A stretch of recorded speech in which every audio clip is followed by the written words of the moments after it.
જય શ્રી કૃષ્ણ. એકાદશીના જાજા બધાને.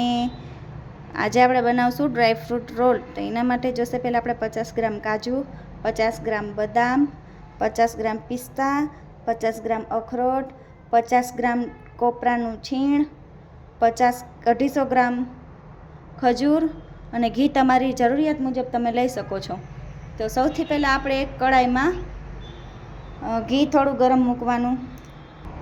આમાં આપણે 4 ચમચી ઘી લઈ લીધું છે. એને આપણે ગરમ થવા દેવાનું. આપણે ડ્રાયફ્રૂટ બધા આવી રીતે ઝીણા ઝીણા કટકા કરી લેવાના. આવી રીતે મેં ચારેય વસ્તુના ઝીણા કટકા કરી લીધા. આપણે ઘી સરસ ગરમ થઈ ગયું. આપણે ધીરે ધીરે ચારેય જે આપણે ડ્રાયફ્રૂટ લીધા હતા એ ઉમેરી દઈશું અને આ હલાવતા રહેવાનું. ગોલ્ડન બ્રાઉન શેકાય ત્યાં સુધી આપણે આને સતત હલાવતા રહેવાનું.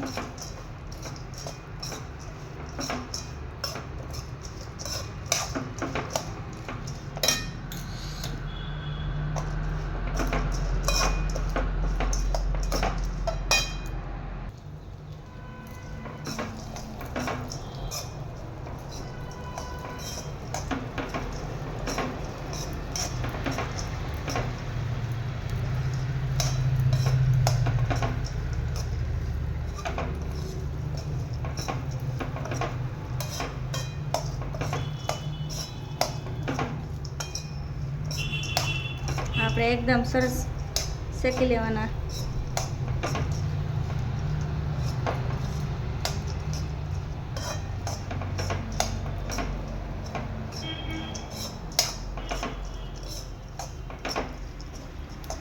આ રેસીપીને આ વસ્તુ બનાવતા મેં મારા મમ્મી પાસેથી શીખી છે.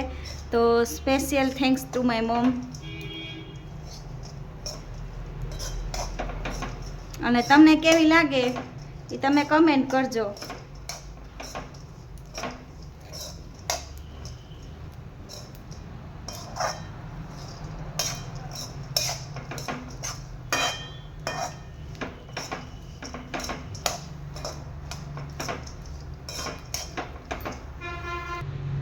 તો હવે આપણે આ ડ્રાયફ્રૂટ બધા સરસ શેકાઈ ગયા છે.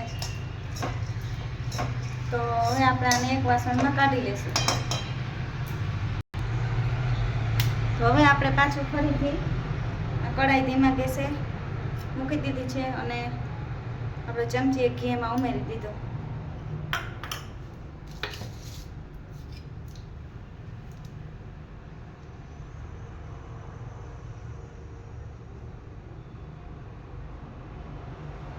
હવે આપણે આમાં ખજૂર ઉમેરી દેવાનું. જો પોચો ખજૂર હોય એકદમ તો તમારે કટકા કરવાની કંઈ જરૂર નથી.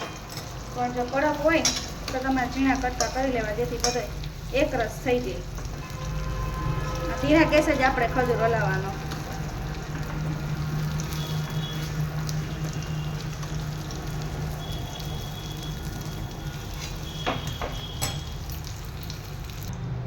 આપણે આ ખજૂર એકદમ સરસ એક રસ થઈ ગયો. જો એકદમ સરસ થઈ ગયો છે. હવે આપણે ડ્રાયફ્રૂટના કટકા કરેલા હતા એના ભેગું આને નાખી દેશું. તો હવે આપણે આમાં ખજૂર નાખી દઈએ.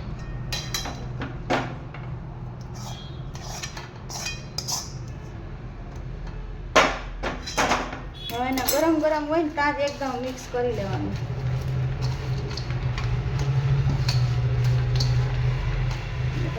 સરસ એકદમ મિક્સ થઈ જવું જોઈએ.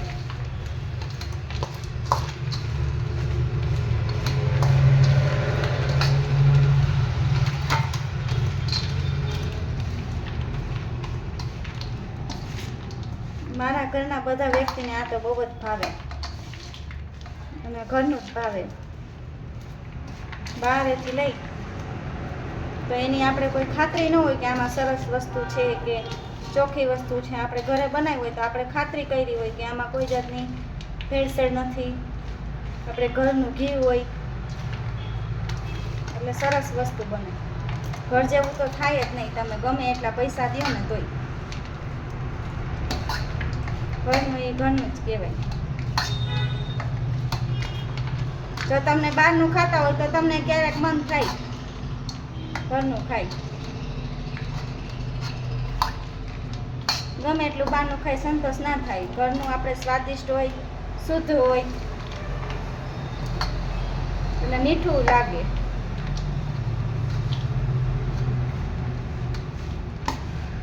હવે આપણે એકદમ મિક્સ થઈ ગયું છે.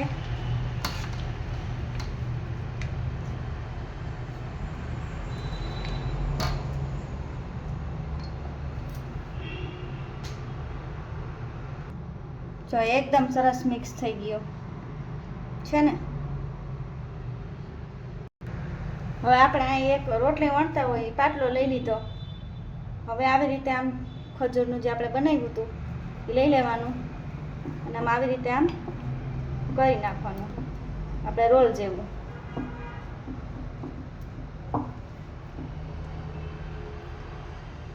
આમ આવી રીતે આમ થવું જોઈએ. જો થઈ ગયું સરસ. આવી રીતે આમ કરી દેવાનું. આપણે જેટલું બનાવ્યું હોય એટલા બધાય મિક્સચરનું આવી રીતે કરી નાખવાનું. આ પછી આને આપણે આમ ટોપરાનું છીણ લીધું હતું એમાં આમ લગાવી દેવાનું. હવે આપણે એને થોડીક વાર રેસ્ટ કરવા દેવાનો. 10-15 મિનિટ એને ગરમ ગરમ હોય એટલે થોડુંક ઠરવા દેવું. પ્લેટમાં ઠરવા મૂકી દેવાનું 15-20 મિનિટ. હવે આપણે આ બધાય રોલ આવી રીતે વારી લીધા. જો કેવા સરસ વળી ગયા. જોતા જ મોઢામાં પાણી આવી જાય એવા થયા છે સરસ. તમે એકવાર ટ્રાય કરજો કેવું બને છે, પછી કમેન્ટમાં મને કરી દેજો. તો આપણે ખજૂર રોલ એકદમ સરસ ઠરી ગયા. હવે આપણે એમાં ચાકાથી ગોળ ગોળ રાઉન્ડમાં કટ કરી લઈશું. આ તમે બાળકોને લંચ બોક્સમાં પણ આપી શકો. આ શિયાળાની હેલ્થી રેસીપી.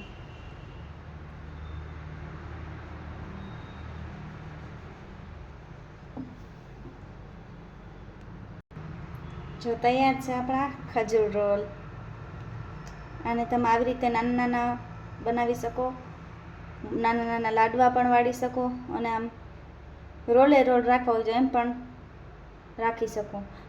આ રેસીપી તમે જરૂરથી ટ્રાય કરજો. તમારા બાળકોને લંચ બોક્સમાં ચાલશે. શિયાળામાં બહુ હેલ્થી કહેવાય. આ બધું ડ્રાયફ્રૂટ, ખજૂર બધું હોય, બધા વિટામિન્સ ને બધું મળે બાળકોને.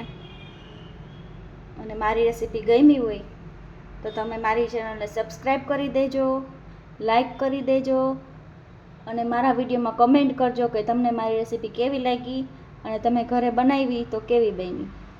ઓકે, ટાટા, બાય બાય, જય દ્વારકાધીશ. અને આ એક વાત સાંભળતા જાઓ, કમેન્ટ કરવાનું ભૂલતા નહીં કોઈ હો.